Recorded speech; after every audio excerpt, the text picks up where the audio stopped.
47 আসন ফাঁকা রেখে 253টিতে জামায়াত এনসিপি সহ 10 দলের সমঝোতা। ইসলামী আন্দোলনের সঙ্গে আলোচনা চলমান, জানালেন ডাক্তার শফিকুর রহমান।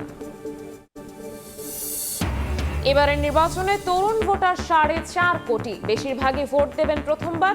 সরকার গঠনে বড় ফ্যাক্টর হবে নতুন প্রজন্মের সমর্থন, বলছেন বিশ্লেষকরা।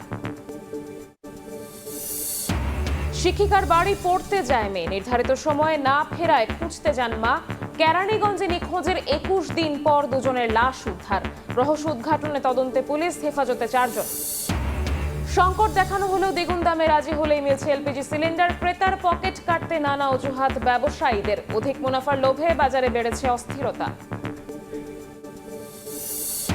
এবং নানা নাটকেও তারপর মিটমাট বিসিবি কোয়াবের। নাজমুল ইসলামের ঘটনা অনাকাঙ্ক্ষিত, বললেন ইফতেখার মিঠু।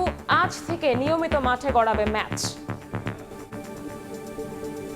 আমরা সবাই একমত হয়েছি যে আমরা ক্রিকেটটাকে আবার শুরু করতে চাই।